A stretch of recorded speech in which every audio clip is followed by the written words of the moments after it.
देख रहे हैं लाइव टीवी समाचार और मैं हूं आपके साथ ज्योति कनौजिया।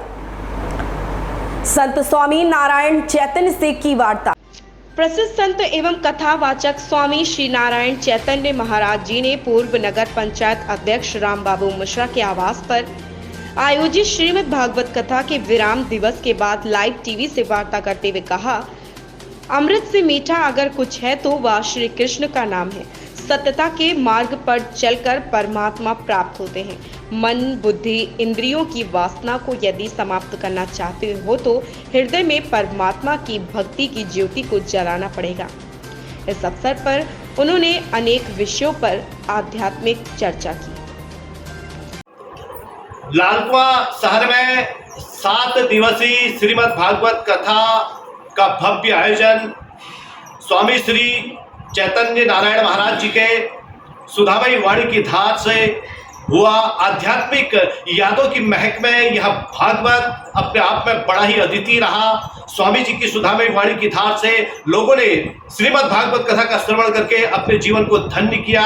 आज अपने व्यस्ततम कार्यक्रम के तहत स्वामी जी राष्ट्रीय न्यूज चैनल लाइव टीवी के साथ हैं। मिलते हैं स्वामी जी से। स्वामी जी, आपका बहुत बहुत धन्यवाद है और आपने अपनी सुधामयी वाणी की धार से 7 दिवसीय श्रीमद् भागवत कथा का आयोजन करके इस क्षेत्र में ज्ञान की जो अमृत गंगा बहाई, उसके तहत हम आपसे जानना चाहेंगे कि आप इस क्षेत्र में पधारे, आपने यहाँ श्रीमद् भागवत कथा का आयोजन किया, तो आपको यह धरती कैसी लगी? पहले दिन ही हमने बैठते कहा था कि उत्तराखंड देवभूमि है जी।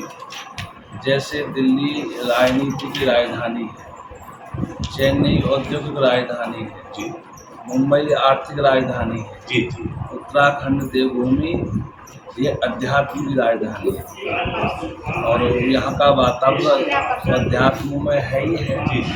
और यहाँ जो भी इस धरती पे आता है उसमें एक अध्यात्म ऊर्जावान अपने को महसूस करता है।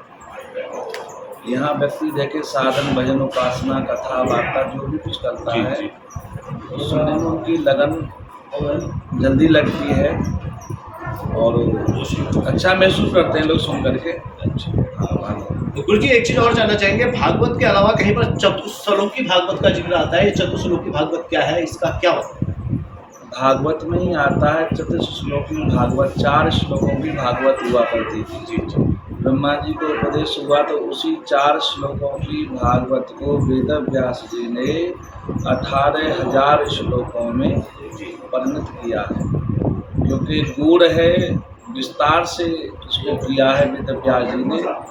जैसे भागवत चतुश्लोकी है, ऐसे ही दुर्गा सप्तशती भी 7 श्लोकी है जी जी। तो सभी ग्रंथों का सूक्ष्म भी है और सभी ग्रंथों का विस्तार भी है।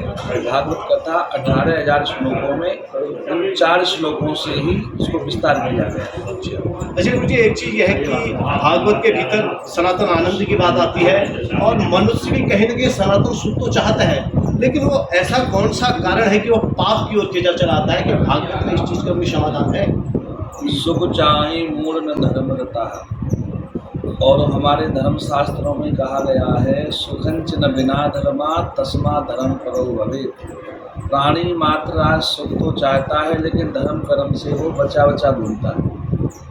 और गोस्वामी तुलसीदास जी भी कहते हैं कि सुख चाहि मूढ़ न धर्म रता। वे प्राणी मूर्ख हैं कि धर्म का जो फल है, सुख, समृद्धि, शांति, परिवार में समन्वय, उसे सभी चाहते हैं, लेकिन धर्म कर्म के क्रियाओं से हम बचते रहेंगे तो ये सब चीज़ें सुलभ नहीं हो पाएंगी। सुख चाहते हो, शांति चाहते हो तो धर्म का अवलंबन करो, तभी हमें शांति मिलेगी, तभी हमें सुख मिलेगा, समृद्धि होगी, समाज में एक सामंजस्य दिखाई पड़ेगा। अच्छा, आपने अपनी सुधामयी वाणी की धार से 7 दिवसीय जो श्रीमद् भागवत कथा का आयोजन किया, इस भागवत के भीतर सबसे उत्तम सार क्या है कि जिसको ग्रहण करके मनुष्य धन्य हो जाए? भागवत का सार यही है कि नाम संकीर्तनम यस्य जैसे हमने कल भागवत के समापन पर बताया कि भागवत में बहुत सारे भक्तों के चरित्र हैं। नवदा भक्ति का भी इसमें वर्णन है, कर्म योग का भी वर्णन है, ज्ञान वैराग्य भक्ति का समन्वय है भागवत में। अन्य ग्रंथों में ये सब देखने को नहीं मिलता। भागवत में ज्ञान वैराग्य भक्ति की चर्चा है और यह श्रीमद् भागवत कल काल में जीवों का उद्धार इसलिए करती है कि इसमें तीनों चीज़ें हैं। और भागवत का सार यही है कि नाम का स्मरण किया जाए, संकीर्तन किया जाए, इसी से कलयुग में लोगों को लाभ मिल जाएगा।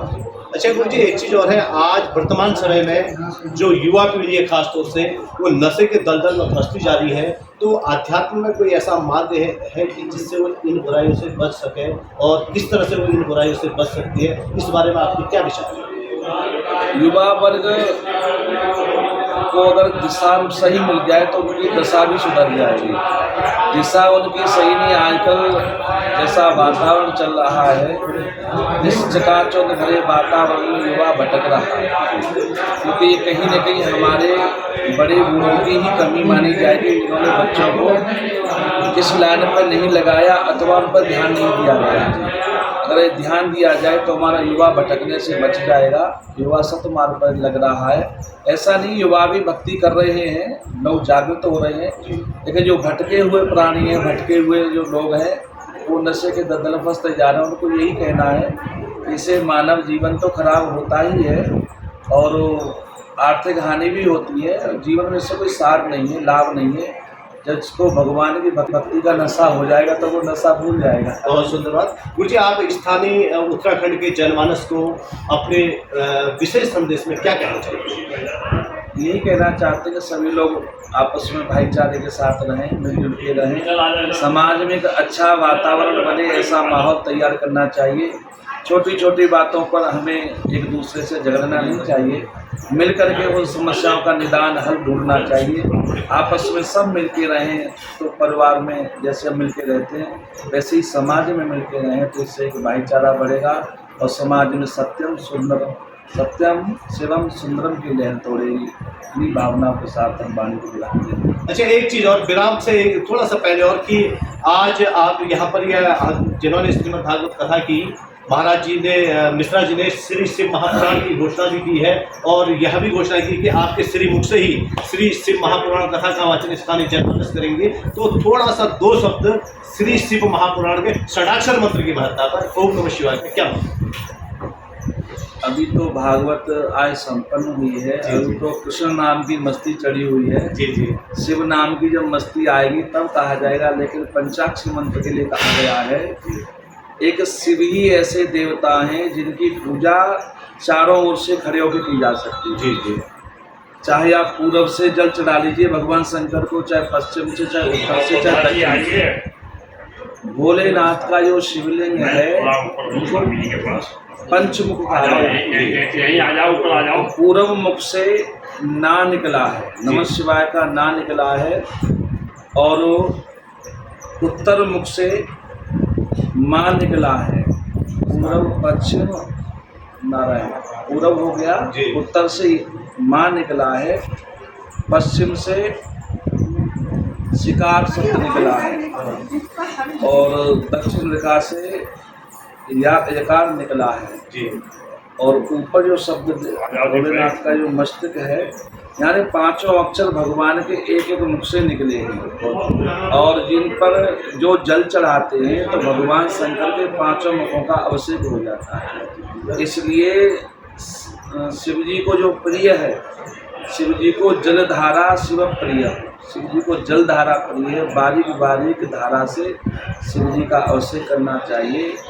भगवान शंकर के जो तीन नेत्र हैं, जी मैं थोड़ा सा बोलूँ उस पर। जी बिल्कुल। वो तीन नेत्र भगवान के, उनके नाम ये हैं, भगवान के नेत्रों के नाम है सूर्य, चंद्रमा, अग्नि। जी जी। प्रसन्न होने वाले देवता हैं। शंकर का मतलब यही होता है, सब माने कल्याण, जी, तो कर्म माने क्रिया।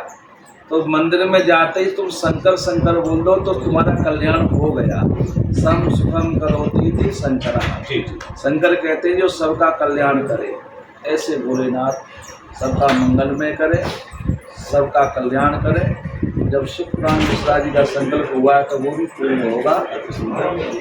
चलिए, भागवत हृदय भगवान का सब ज्ञान का शुभ सार है। इस भागवत से ही चल रहा संसार है। आपसे स्वामी नारायण चैतन्य महाराज जी, जिनके सुधा में वाणी के धार से 7 दिवसीय भागवत का कार्यक्रम संपन्न हुआ। आध्यात्मिक यादों की महक में यह भागवत एक विशेष यादगार बना। और इसी के साथ मैं रमाकांत पंत, धन्यवाद। इस खबर में बस इतना ही। मिलते हैं दूसरी खबर में लाइव टीवी समाचार के साथ।